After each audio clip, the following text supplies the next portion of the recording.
Loved ones, Management 3130. This is, wait a moment, session 13. If we were meeting face to face, it would be 8 July. I want to remind you that your midterm 2 is due tonight at midnight. And today we're talking about chapter 9. It's a chapter in human resource management. And there is an enormous amount of content in it because this is a really rich opportunity. In fact, I would even urge many of you to consider doing the emphasis in human resource management in our management program. And I also want to point out that if you do get a degree in business and you think that grad school might be a smart path, getting a master's in HR is stupid good. It's really, really smart. You will find jobs anywhere. It's like supply chain management. Everybody has to have competent HR. And if you have a master's degree, that separates you. It's good to have a bachelor's degree with the emphasis, but a master's in human resource management is a path to lifelong fulfillment in terms of your own career. Great path. So again, content rich, a lot of material. I'll get on in just a second. I want to tell you something though that we'll fold into today's attendance verification.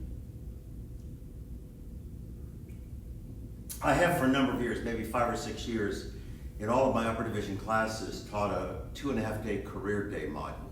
We talk about interview questions and job search protocols and dressing and just all kinds of LinkedIn and all kinds of stuff that's really important for kids that are punching out of here. Now, when I say upper division, I mean primarily 4,000 level classes because they're heavily populated with seniors. To be sure, there are some juniors in those classes.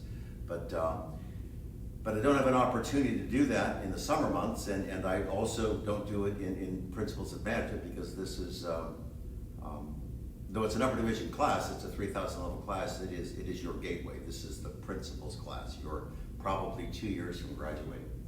But what I want to share with you is in those career days modules, one of the many things I do is we talk about dressing for interview, and I invite my kids to dress as if they were going to go and interview, and I don't give them any guidance.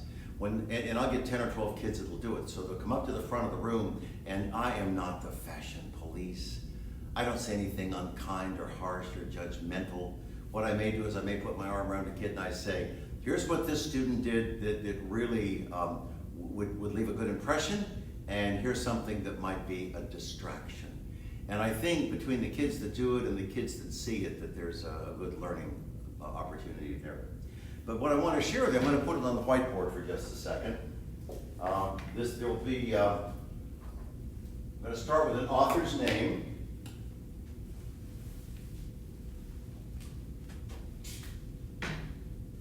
The author's name is John Malloy. In 1975, he wrote a book called Dress for Success, and its primary orientation was for men. Well, the book was a bestseller, and he thought, my goodness, why don't I do this for women? So 2 years later, he wrote a book called Women's Dress for Success in 1977. Now, it turns out that 1975 is the year I started practicing as a CPA in Atlanta. So in that profession, it's important certainly that you present yourself well to clients. So I read his book and there were all kinds of powerful takeaways. I mean, it's as durable today as it was 45 years ago, I promise you. But one of the things that Malloy says, and again, I only read the Dress for Success book. I did not read the one for ladies. I don't need to, do I? So one of the things that he points out in the Dress for Success book is that in a business environment, in an organizational setting, people are really unconcerned about your color choices of leather. Today I'm wearing a brown belt. So nobody really cares if your belt is brown or black or cordovan or whatever. What is essential is that your leather has to match. I'm wearing a brown belt, and it won't surprise you to learn that I'm wearing brown shoes. So the point is that if someone looks at me, they realize that my mother didn't help me dress this morning. So I want to point that out, that it's a useful takeaway. But I wanted you to know about these 2 resources. I actually think the books might have been updated, but I promise you they're available on Amazon. And if you intend to have a career in business, it would serve you well to get whichever one matches up with your needs. And I believe that they've been updated. I think that there are newer versions. But I wanted you to know about Malloy's work. The Dress for Success book was written primarily for men, and then 2 years later, he wisely added one that was written for women. So again, I guess part of this is to invite you, if you're staying in this program. I know some of you might be in construction management or civil engineering or sports management or a lot of other disciplines. But if you're going to stay in the Parker College, every upper division class that I teach has this 2.5-day career days module embedded in it, and I invite you to join me and benefit from it. So now, let's get rid of Malloy.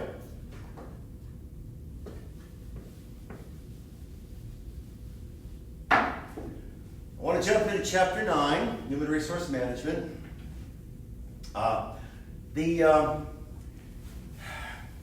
There's a colored box, one of those shaded boxes in the very first part of the chapter. My notes suggest this on page 323, and it essentially helps you prepare for job interviews. And though I know it's premature for most of you, I want you to start going to career fairs right now. Just observe. See what companies are there, how the recruiters interact with the students, how the students present themselves. Who are the kids that present themselves well? Who are the kids that showed up with a man bun and a skateboard? I mean, there's a place for that, but I'm thinking that a career fair is not the place for that. So there are several things in this little shaded box that talks about preparing for an interview. It's really, really useful. They say dress well and arrive on time. Don't arrive on time, arrive early. On time is 15 minutes late, I promise you. You can't know where in the office building it's going to be unless you've had the good sense to do a scouting mission. You can't predict traffic. You may be restricted in terms of parking choices. On time is 15 minutes late. So be way early. Do not start with a bad impression. They actually talk about dining etiquette. And what they're talking about there essentially suggests that if you're on a company's corporate campus, it is inevitable that you'll share a meal with some of these people who are evaluating you. It could be a luncheon kind of a deal, it could be an evening meal, doesn't matter. But they talk about dining etiquette. And I want to share something with you. This is me throwing the long ball. This is one of the things we actually talk about in that Career Days module. I would say to you that dining etiquette has similar sort of attributes to attending a holiday party. There are people, many firms will have holiday parties, typically in the Christmas season. They're celebrating the end of the calendar year, they're celebrating the holiday, it's a bonding experience with employees, and almost inevitably food is served, almost inevitably liquor flows. The demon rum! Yes, and it's usually free. It's usually an open bar. So, here's what I want you to understand about holiday parties. If you're a man and you're muscular and you show up at a holiday party in a compression shirt, very bad decision. We don't care about your pecs. Please don't do that. You may be cute, but showing us at a holiday party just suggests that you have bad judgment. Ladies, if you show up at a holiday party flashing the twins, equally as stupid. The reasons are so simple. At a holiday party, almost everybody in the firm is there. And one of the things that happens, and I want you to know this, is seniors, the people who've been there and who are decision makers, are observing the juniors in terms of their behavior. So I want you to think about this. What if you are, man or woman, you present yourself well and you behave well? Well, if I'm a senior, I'm going to think, hey, I'm impressed with that young woman or that young man. Let's put her or him in a situation where she or he is interacting with our clients, our customers, our vendors, whatever the case may be. The seniors are evaluating you in this social environment because they want to look at your suitability for promotion to other roles. So, if you think you're at Ryan's and you go down the buffet line and you have 4 plates on each forearm and you're piling food on there like you haven't eaten for 2.5 months, bad judgment. If you get drunk, you're going to get stupid, I promise you. You don't think you are, or you may like it. But 2 ounces of alcohol makes you legally drunk. And when you get drunk, 2 things are compromised. Your neuromotor skills, hand-eye coordination, and your judgment. Your little pea brain has gone soft. You will do and say things that you later regret. But in the moment, you think you're all that in a bag of Doritos. You are not. You're stupid.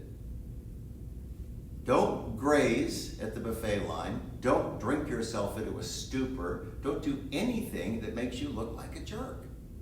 You are being watched. That's one of the things that happens at any of these holiday parties. Seniors are watching juniors, and they're evaluating your potential to interact with other constituencies as a grown-up. Gee, imagine that. So, they talk about dining etiquette. That's a big deal. You don't worry about which fork you're supposed to use. That's really pretty straightforward stuff. But I want you to know that these discussions about dining etiquette has a similar path when you look at holiday parties. Present yourself well. So easy to do that.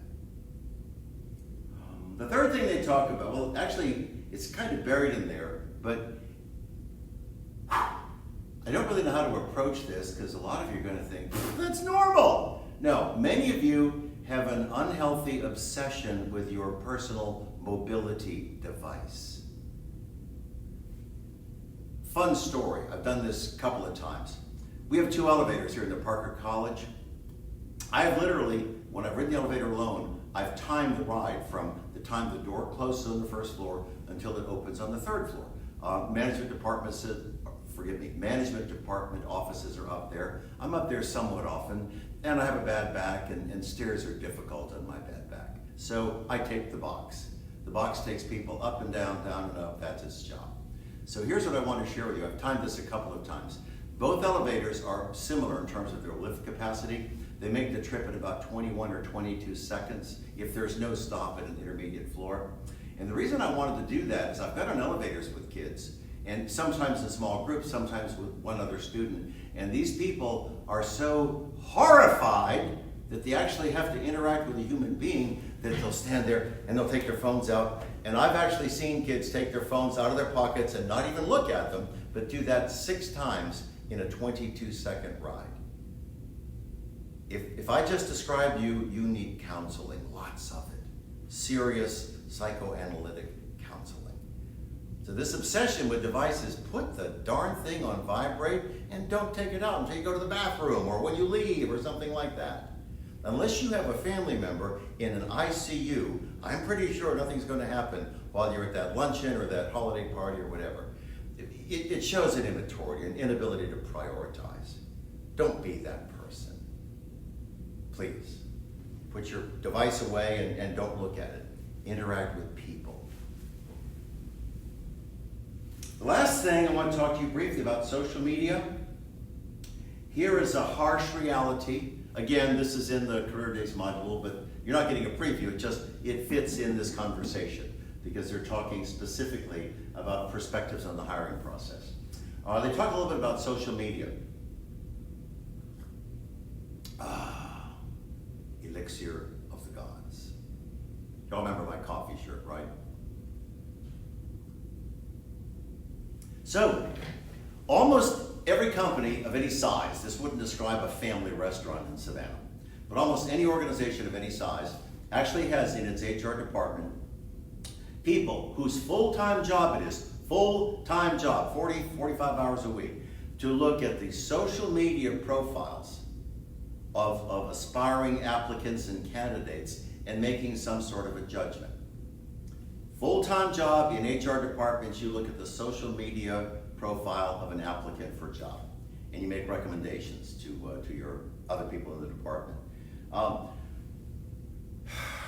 People who study human resource management, there are 5 or 6 in my department: Charlier, Hole, Sikora, Harris.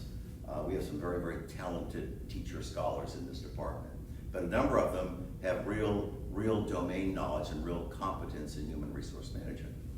And people like that do research, and there are dozens, not 1 or 2, dozens of empirical studies where HR scholars have gotten data from people in HR departments on how they use social media to evaluate candidates. And here's what the data tell us. Multiple studies, not 1 or 2, dozens of them. Between 35 and 50 of all applicants not people who get an invitation for a site visit. Between 35% and 50% of all applicants are disqualified. They are thrown out of the search pool because of their social media presence. Because you say and do dumb things and you think you're funny and all that, and you're not. Between 1/3 and 1/2 of all applicants are never considered because you put dumb stuff on your social media. So here's an idea. This is just an idea. I think it's a useful strategy. When you are 6 months away from leaving this fine university, when you're going to start your job search or start to graduate in 6 months, I mean what I'm about to say. I think a very good strategy would be to shut down every social media account you have. Make them inaccessible to everyone but God. Open up new ones the same day, but don't put anything on any of those platforms that you would be embarrassed if your grandmother saw. Please. Do you want to be one of those 50% of the candidates who aren't even looked at because you've done and said dumb stuff on social media, and the companies say, ooh, this person has really bad judgment, whatever the case may be? Worth knowing. So now, useful definition, very good definition on page 324 for human resource management. I'm going to find it and read it to you. I should have written it in my notes. I neglected to do that. But I can count, and that means I have to count from 1 to page 324. Oh, I'm right here. Human resource management consists of the activities managers perform to plan for, attract, develop, and retain an effective workforce. Simple, powerful, durable definition. A lot of parts to human resource management. The notion of training, of developing people is a big deal. The notion of progression, the notion of disciplining people, the notion of dismissing people. Lots of stuff goes on in an HR department. But I would argue that the two most powerful, the two most visible, the two most significant things that HR people do would be recruitment and selection. Recruitment means you generate a pool of candidates. Selection means that you choose from that pool and you put people in jobs. So in my view, everything HR does is important, but those two things, recruitment and selection, really sort of describe what goes on there. And there is no question, and the authors make this point on 325, that human resource management has strategic significance.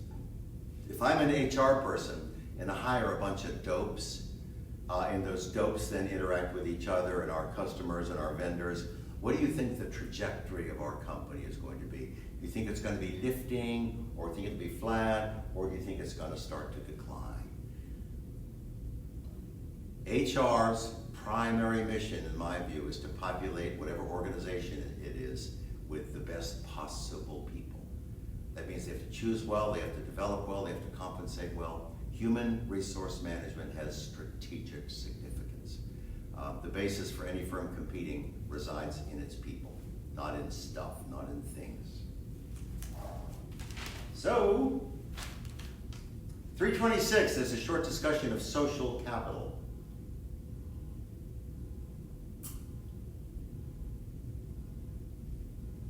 Social capital is somewhat of a fuzzy term, but it suggests that since the word capital is embedded in the term, that it's something that we possess.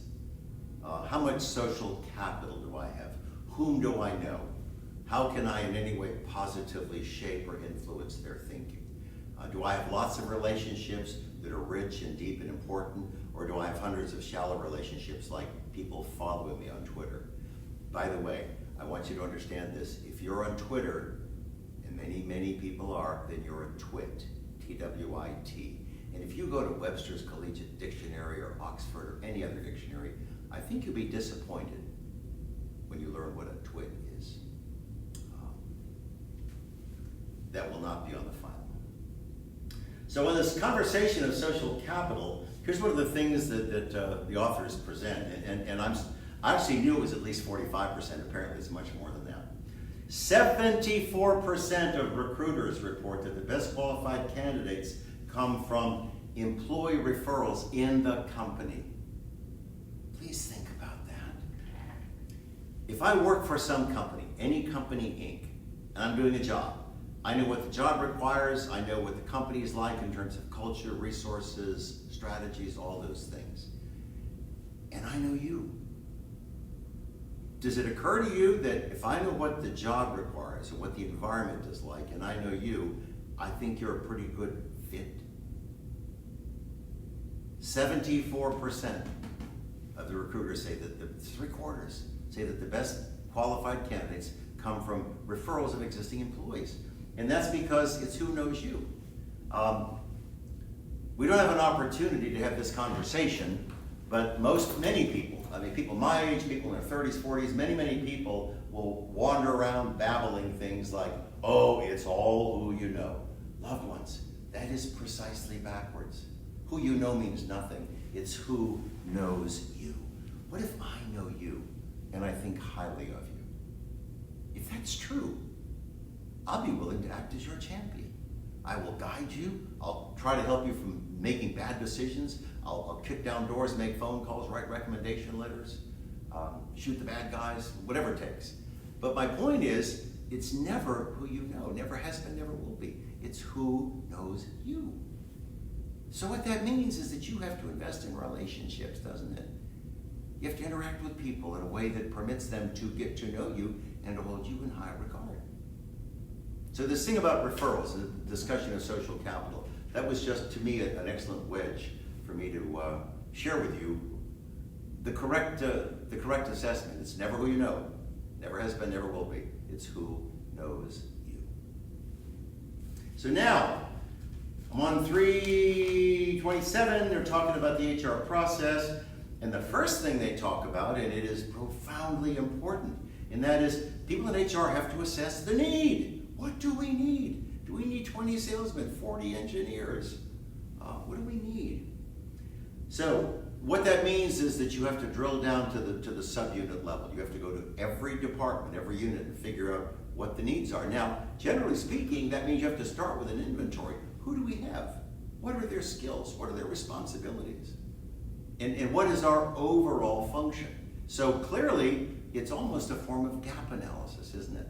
If you're in HR, you figure out the people that you have, their skills, their competencies, and their responsibilities, and then you look at what needs to be done, and when you can discern that difference, you know what you need to go higher, don't you? So once you figure out what the gap is, what the needs are, what you would do collaboratively with the people in that unit is you write a job description.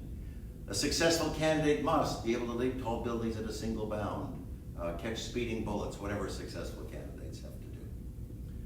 So you're going to do this job analysis, this inventory, this description, and that essentially puts a target on the wall. You now know what your firm needs because you're going to do this in every unit at every level.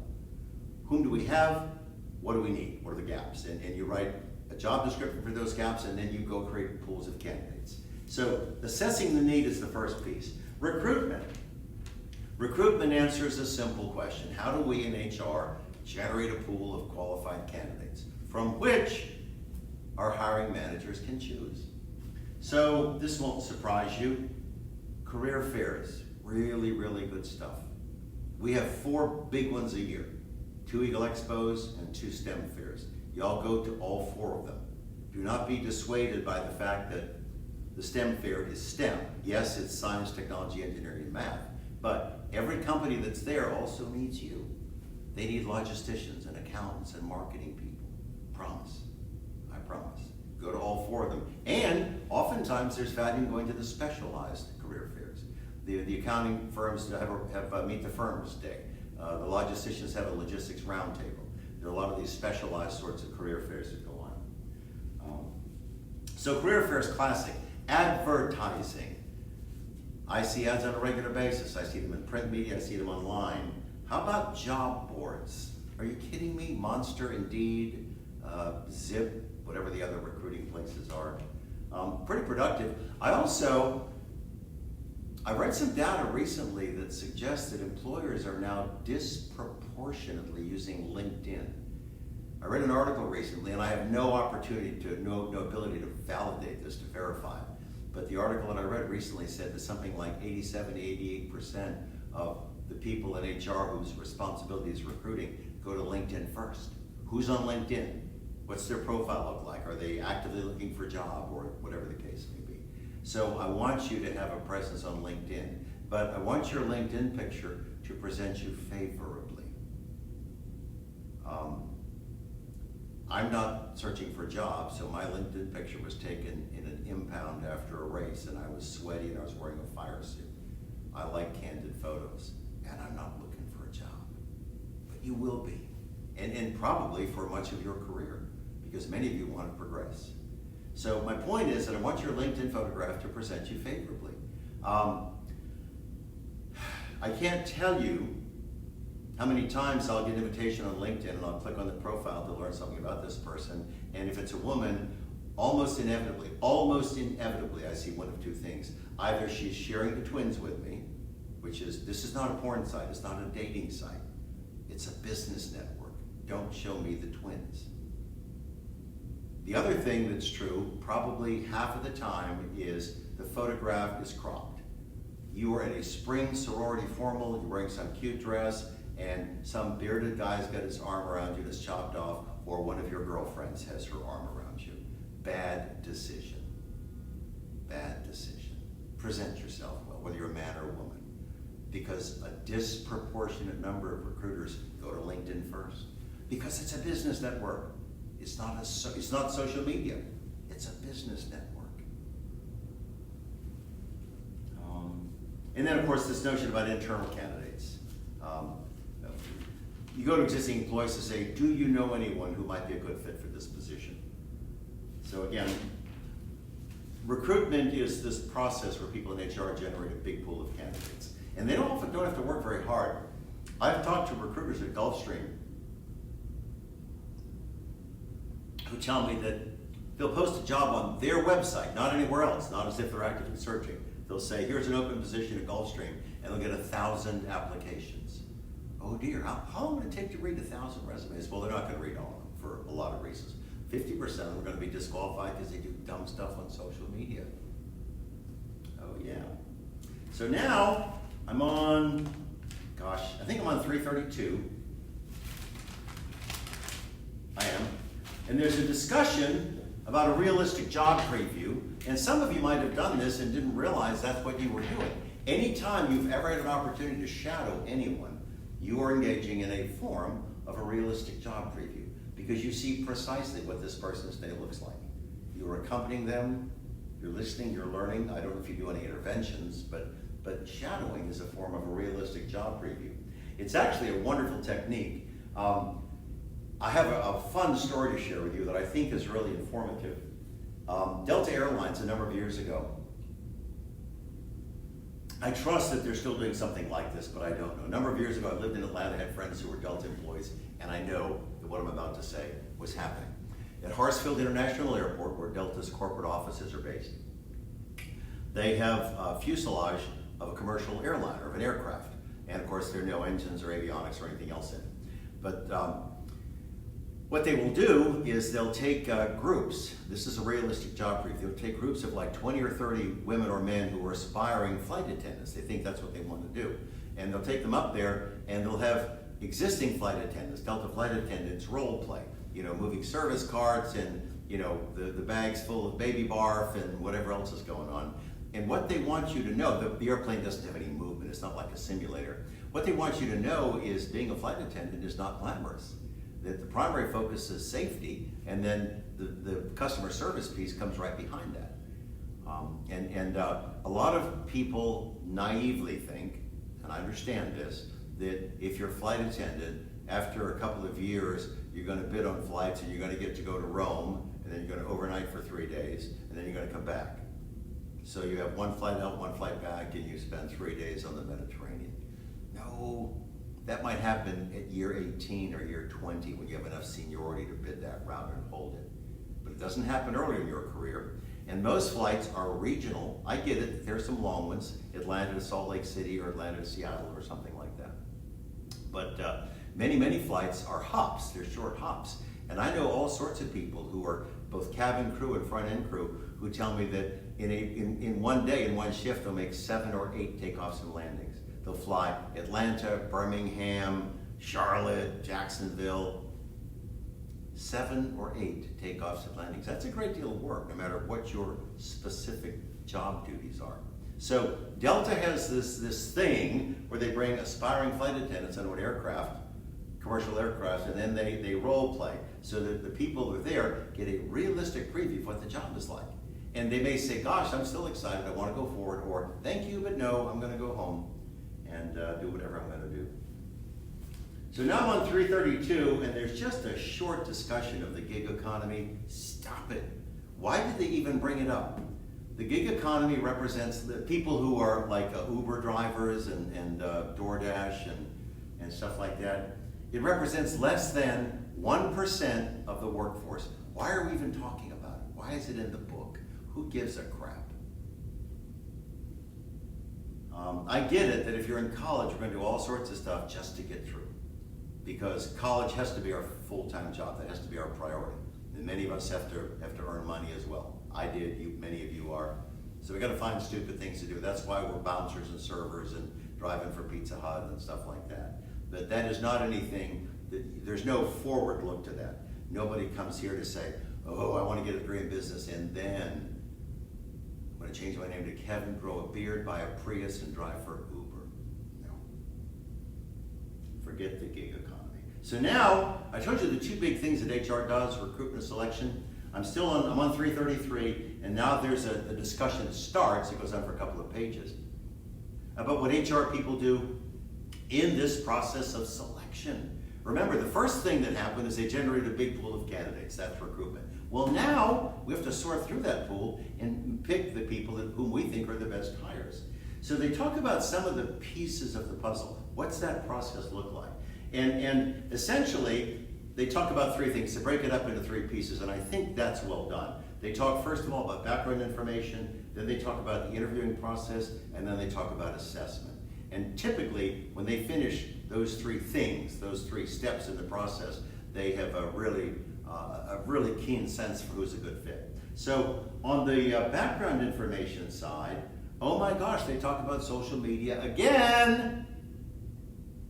Please be reminded of what I shared with you earlier. Between 35 and 50% of all applicants are disqualified before anybody looks at a resume because somebody in HR looks at their social media profile and say, nope, no interest. So social media, sadly, has a significant impact in this background information. They also talk about criminal investigations. Every member of this faculty has to go through a criminal background investigation before we are brought on board. Clearly, if I had a history of sexual harassment or anything like that, we wouldn't be having this virtual conversation, would we? No.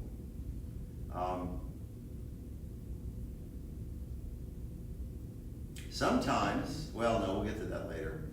I want you to be hypersensitive. This is not in the textbook, but as we talk about this background stuff, the triggering event for your application, if you're applying for any job, is going to be you submitting an application. That happens typically before you submit a resume, a transmittal letter, or anything else. You have to apply for the job. So that is the triggering event for this background information. And I want you to be hypersensitive. I don't care how painful it is. Do not ever omit anything that's significant. Do not ever misrepresent anything that's significant. I have a young friend who's been working now for about 1.5 years. When he left here, I guess it would have been December of 18. He got a job opportunity with Georgia Power and went to Atlanta, went through the whole interviewing process, and they made him an offer. And the offer was conditional on him passing a background check. Well, they called him about 7 days later and said, we are withdrawing the offer because you have a DUI. And he said correctly, I put that on the application. I did not conceal it or misrepresent anything. And I'm not going to be driving for you. So how does my driving record have any role? And they said, too bad, offer withdrawn. So would it surprise you to hear that he was distressed? And I said to him, Ben, please, think about this. If you're a high visibility candidate at one company, other people will like you as well. He rose to the top of that pile because of merit. So if they looked at him and liked him, other people would look at him and like him. 3 weeks later, he got a job at Home Depot in their corporate headquarters in Atlanta, not in a store, making middle 50s as a project manager. Are you kidding me? Don't ever leave anything off, no omissions and no misrepresentations. That is the kiss of death. People are terminated for stuff like that, even if you get the job. Don't ever omit anything significant, do not ever misrepresent anything. Tell the truth, period, end of discussion. So those are sort of the thoughts on background information. I want to talk to you about the interviewing process, but only superficially.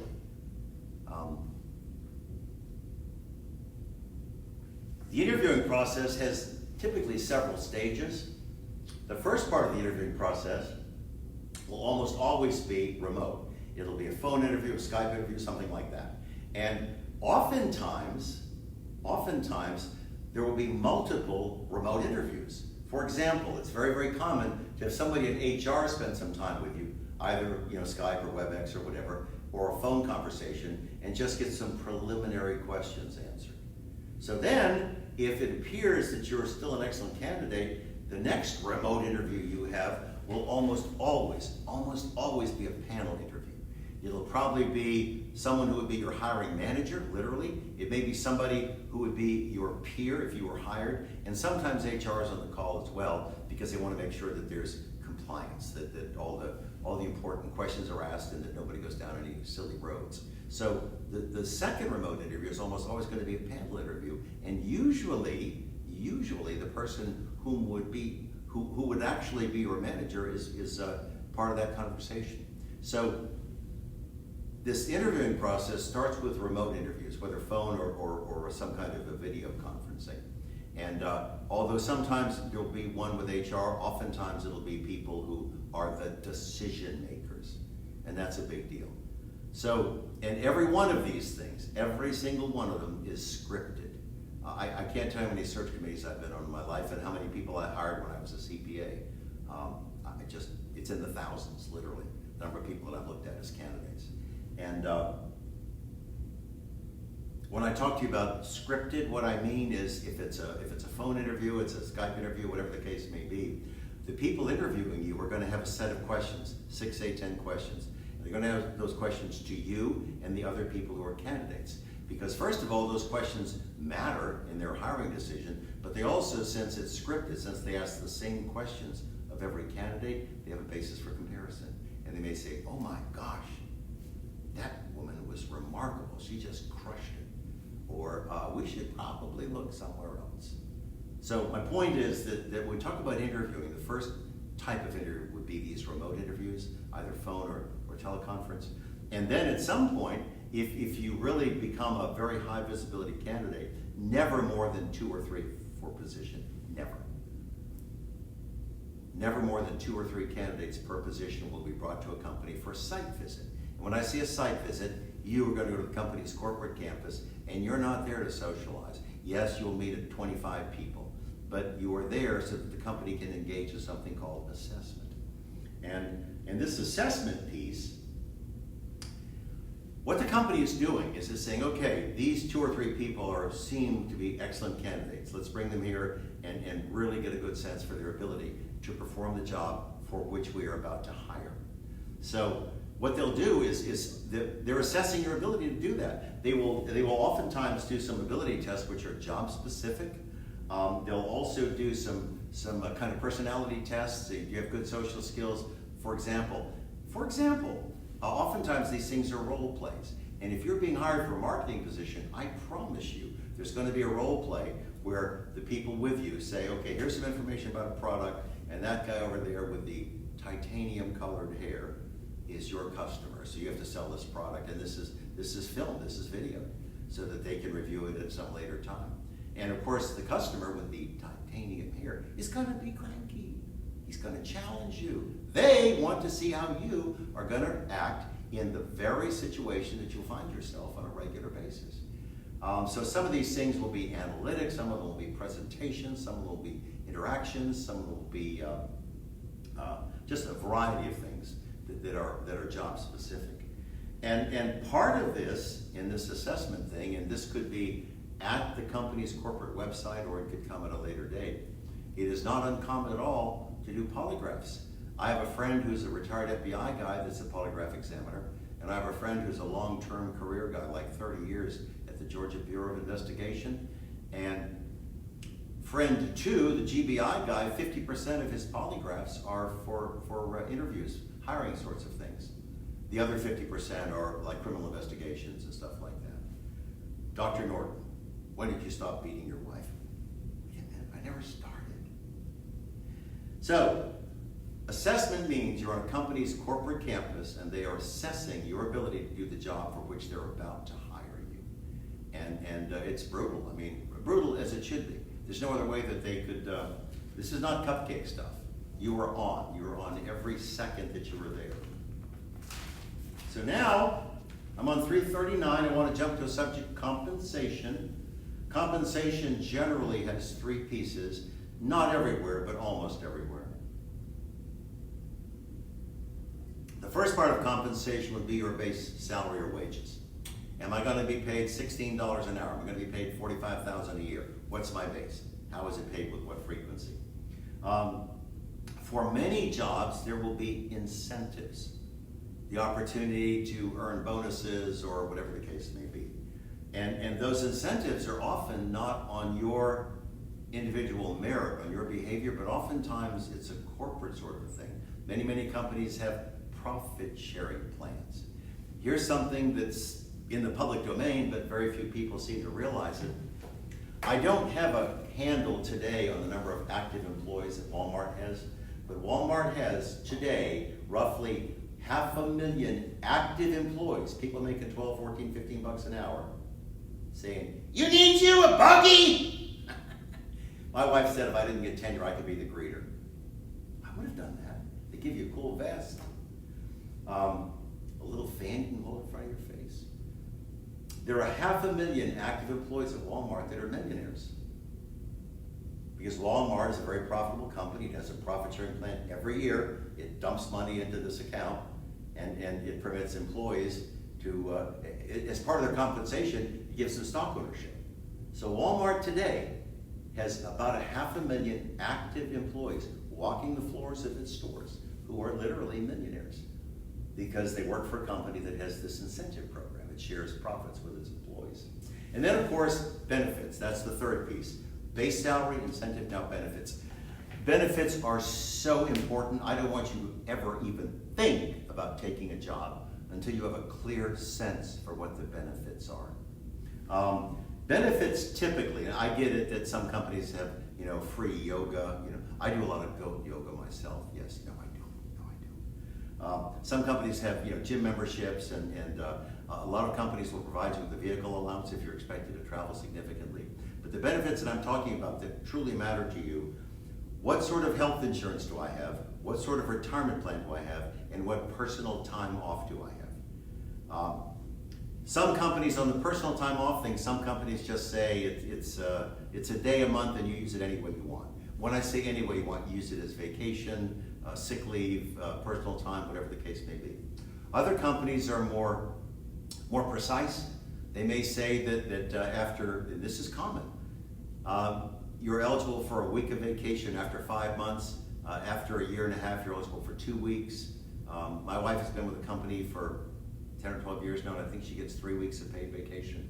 But the company will have specific guidelines on vacation, on sick days, on holidays. So what is the personal time off that's compensated? Health insurance, I can't tell you how significant that is. Most of you are young and healthy, and for that reason you think you're invincible. You are not. My daughter, who's 22 and a senior at this university, is healthy on every dimension. But a couple of years ago, for reasons we don't really understand, she had an elevated heart rate, and I didn't know this until we spoke mid-afternoon. Her heart rate had gone to like 160 beats a minute and stayed that way for 8 hours. So when I found that out, she was working at a coffee shop locally. I drove over there and I said, "I'm taking you to the hospital," and I literally threw out everybody in the store and closed it early. That's what dads do.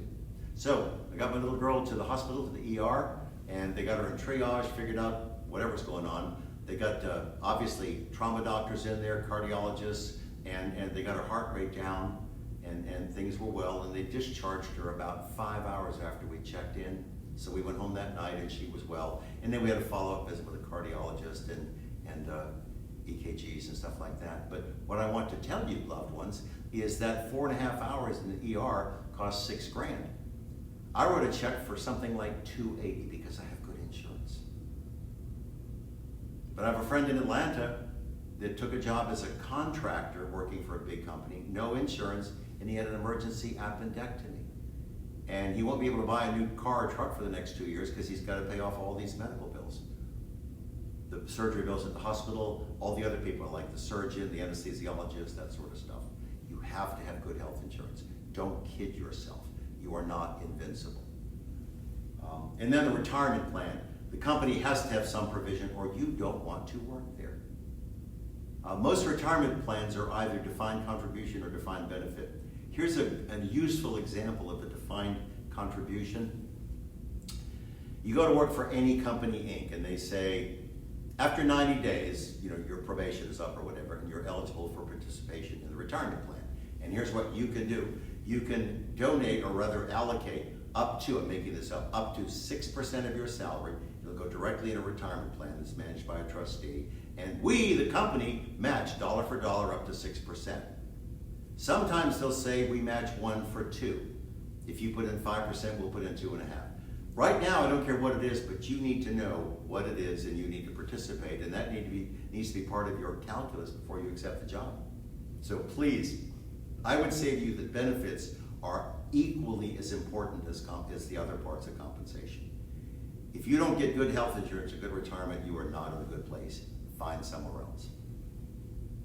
So now I'm on 340, and they talk a little bit about onboarding. And onboarding is just, generally speaking, a hot mess. Some companies do it extraordinarily well. We here at Southern, I've been on the faculty now for 12 years. When I showed up 12 years ago, it was so bad I was speechless at how bad it was. I mean, it was like, here's your W-2, there's the men's room, you got any questions? We had 2-day-old donuts, gee, imagine that. So it was so bad that I have every year since then. Anytime we bring in new faculty, at my expense, I take them to Panera for 2.5 or 3 hours, and we have a Panera breakfast. And I tell them the 25 or 30 things that they really need to know that nobody in the onboarding process told about. So I try to compensate. Now, some firms are extraordinary. Ford Motor Company, best in the business. Their onboarding is a half a day every day for 2 weeks. They bring people in to talk to you like the company historian, the head of IT, engineers. So at the end of 2 weeks, you've got a keen sense for what it is we do, what our history is, and what our near future is. So some companies do it uncommonly well, and other companies are as worthless as shrimp lips. So there's a conversation now on 345 about performance evaluations. Many of you have probably had these if you've worked part-time. Typically, your direct supervisor probably once a year gives you a formal evaluation, and there's usually like a rubric, like a scoring mechanism, and she or he will tell you what you've done well, what you've done poorly, and that's usually the basis for promotions and raises, but it is terrible. It is so flawed because it's so inaccurate. Your manager doesn't know 80% of what you do. She or he only sees a few visible things, and occasionally it's something that you've done exceptional, but often it's something that you've done for which you'll be criticized. But there's no better mechanism, is there? There are other techniques. There's a 360-degree feedback where they get external constituencies like customers or suppliers with whom you interact. They ask your peers, is Norton a contributor or is he a piece of stuff? So again, performance appraisals are once a year and they're deeply flawed, but it's an artifact of all business. So now, excuse me, I'm on page 350, and we're going to talk about some of the specific personnel actions that people in HR do beyond the recruitment and selection process. Broadly speaking, promotions, transfers, discipline, and dismissal. Promotions are always upward. They should always be based on merit. They should be scrupulously fair. And I would say to you from long experience that that's often not true. There's often favoritism, just all sorts of stupid things that shouldn't happen that do. But what should happen for promotion is it should be based on merit. You should be chosen if you perform well, and you should advance. But again, though it should be fair, it sometimes isn't. Transfers are lateral. And the reason that you're often transferred is, you may not know this, but your company sees promise in you and they want to develop you. Or you're so good at what you do, they want to put you somewhere else as a troubleshooter. So if a company says you're working somewhere and they say, gosh, but we want to take you out of this function and place you over here, that is not a slap. That is not a demotion. You are not being penalized. You're either being put in a situation where you can grow and develop because you get a new set of experiences, or it's already recognized that you have a set of competencies that are so good that you can make a positive imprint in that other place. So please don't look at transfers, at lateral movements as being bad news, because they are precisely the opposite of bad news. They're always filled with promise. Discipline, oh my goodness. Discipline is some form of punishment, isn't it? Discipline in contemporary organizations has to be quite well documented unless there's something extreme. If you come into work and start a gunfight, that's extreme.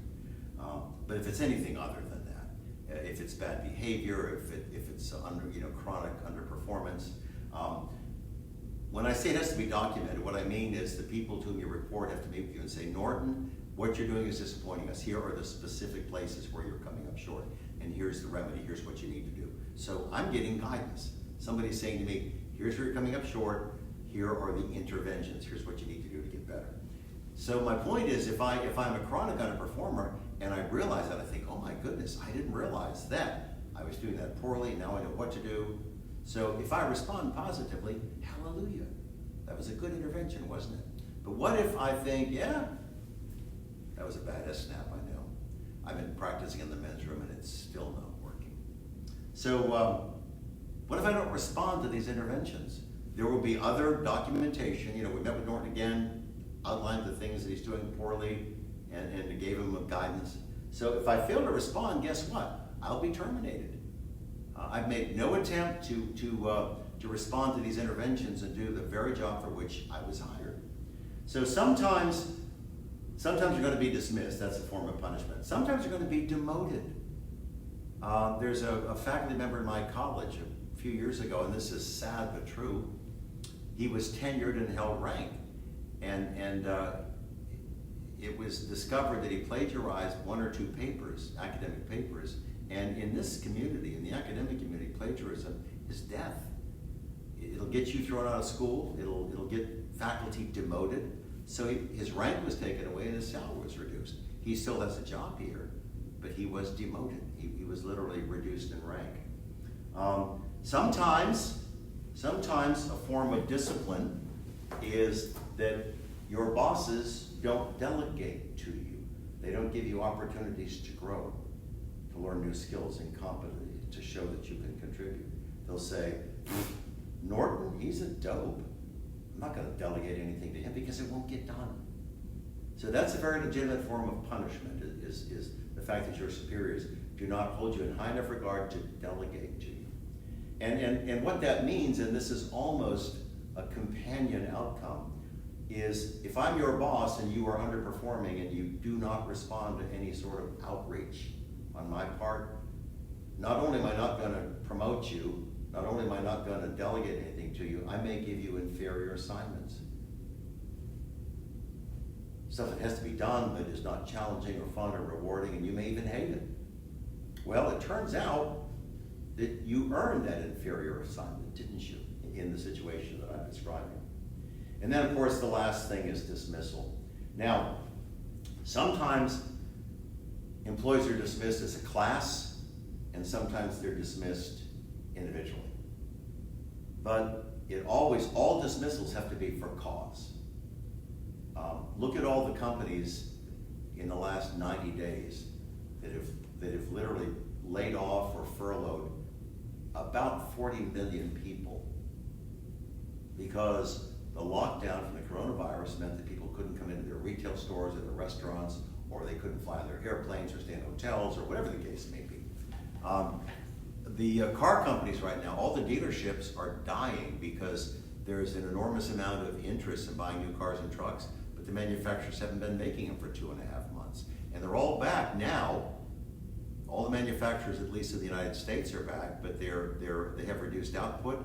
They have workforces. I read an article yesterday that the Kentucky truck plant in Louisville, which makes all the Ford Super Duties, on a daily basis, 15% of the workforce is not showing up because they've got sick family members or they're concerned about the virus or whatever. So even though they're back, they have reduced output. So the point is that a lot of dismissals are done by classes of people. Hundreds, thousands of people are dismissed, but it's for cause. Now, if an individual is dismissed for cause, it is because she or he is a chronic underperformer. Gee, imagine that. But if you think about the process, how there have to be all of these interactions and documentation and interventions, if you have 3 or 4 opportunities and you don't respond to that, I think you deserve to be released. Yes, I do. So the point is that dismissals can be by class or individually, but it's always for a reason. So now on 354, there's all this stuff about the legal environment of human resource management. And it talks about all sorts of litigation. Forgive me, not litigation, but legislation, laws that have been in place for a long time. I only want to pull one thing out of there because the one thing I want to talk with you about for just a few seconds is something that the media fundamentally ignores and misrepresents. How many times have you heard people scream, women only get paid 70 cents on the dollar for men? Okay, not true. In 1963, that is 57 years ago, more than a half a century ago, we got an Equal Pay Act that said men and women who perform the same job have to be paid the same amount. That's been federal law for almost 6 decades. So when you read this crap about women only get 50 cents on the dollar, does that mean that there are 20-hour-a-week baristas at Starbucks and you are a mechanical engineer making $70,000 for some manufacturing company? Do you think that explains it, that you go down different paths? Yeah, me too. Pretty sure that's what explains it. But the Equal Pay Act has been the law of the land federally for 57 years. And again, the media always ignores and misrepresents that. So now I'm on, oh darn, I don't know the page number. Forgive me. Briefly, I will talk to you about discrimination. Discrimination is often oversimplified. Discrimination at its heart is so very easy. It just means that someone is holding a group of other people to differential standards. So here's a useful example. When we are in session, I always observe, even in this online session, that you have attendance requirements. So I observe the university policy. If you miss more than 10% and it's unexcused, unappealable letter grade penalty, and that's extended as well. But my point is, what if I discriminate? What if I like that kid a lot for whatever reasons? Who knows? And that kid misses 6 classes, and I think, Ricky, I'm okay with that. I'm discriminating in favor of Ricky and against you. I'm relaxing the standards for him for reasons I can't articulate, but yet I'm holding you to the same high standards. That, loved ones, is discrimination, holding people to different standards. I think on many dimensions that I am hard, but I am scrupulously fair. I would spill my own blood before I will do what I just described, and that is hold any of you to different standards. But I also don't relax them. So, hold you to high standards, you rarely disappoint me. So discrimination at its heart just says that you hold people to different standards for whatever your reasons are. But it is patently illegal. It's not a nice thing not to do. It's against the law. It is against the law to discriminate against people. Gee, how easy was that? Sexual harassment. Sexual harassment comes in 2 forms, and this won't surprise you. A primary form of sexual harassment is somebody in an organization wants to exchange favors for sex. You know, let's do the wild thing and I'll promote you, or whatever it turns out to be. And of course, in the Me Too era, that has been weaponized, sadly. But so many things are imbalanced. When you put the media and Hollywood together, you're looking at a train wreck. But one form of sexual harassment is an attempt to exchange sex for favors. I'll give you better assignments or promotion, whatever the case may be. But there's another form that's much more subtle, but it's equally as powerful, and it's very, very difficult to sort of operationalize. And that is this notion of a hostile work environment. I could, if you worked for me, I could create a hostile work environment by if you're an attractive woman, by coming up and leering at you or saying, my goodness, girls are looking cute today, or whatever other stupid stuff I do. If I put posters of naked women in my office, have any of y'all ever been to an auto shop and seen like Tool posters and there are girls in bikinis and stuff? Okay, those are forms of creating a hostile work environment. If people feel uncomfortable, so it doesn't matter if you say or do anything directly to a person. It is entirely possible for you to create a hostile work environment. And if you're in a managerial role and you let some of your reports, some of your subordinates do that, you're accountable because you need to shut it down. So the point is that sexual harassment is a very big deal. And again, it comes in two flavors. The overt type, where somebody tries to exchange sex for favors, and then the more covert type, and that is when a hostile work environment is created. But they're equally as potent. And if there's a hostile work environment and you're aware of it and you don't do anything, you and your company are going to be in deep yogurt. Yes, not a good place to be. So I want you to be sensitive to the fact that sexual harassment isn't just the sex for favor stuff, it's also a hostile work environment. And it really doesn't matter what your intentions were. If that employee perceives a hostile work environment, she or he has a basis for filing a complaint. Short discussion on unions. Again, I neglected to put the page number in my notes, and I'm sorry. My notes suggest that there's a table. It's 9.5 about representation by sector. I don't have that page open to the text, but here's what I believe is true, that in the private sector, companies that are organized for profit, that the number of people who are unionized represents probably 6% of the employees. However, in municipal or government environments like city government, state government, it's more like 35%. Oh dear. So right now, 28 states have right to work laws. Nobody can be forced to join a union.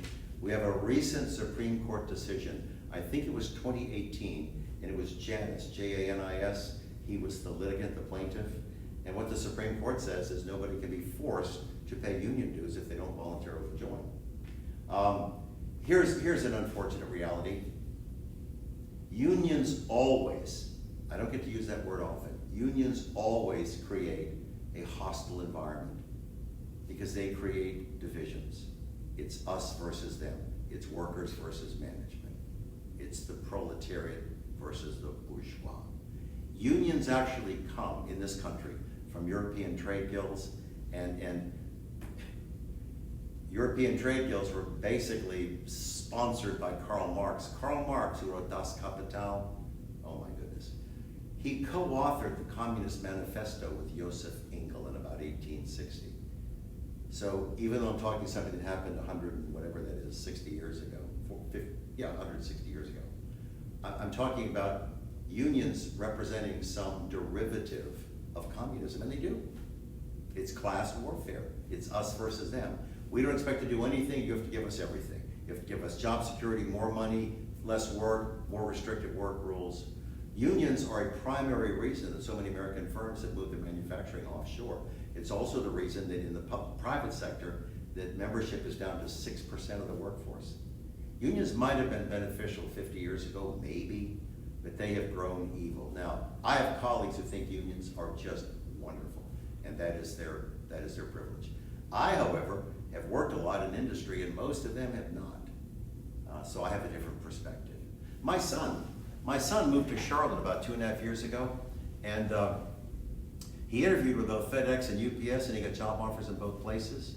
And he didn't have any interest in UPS because it's a unionized environment, and he could see the open hostility between workers and management. He'd only been there for half a day and said, nope, thank you, but no. I'll go to these guys who are not unionized and don't have the same hostility. So I just want you to be, sensitive to the fact that unions create hostile work environments. There's no way to say that any other way. And there are people who think they're wonderful, but it's a pretty tiny number. Pretty tiny number. So I'm at the end of today's session. And the question for attendance verification is, what guidance did I share with you today from John Malloy's book, Dress for Success? So I'll be back with you soon. Love you.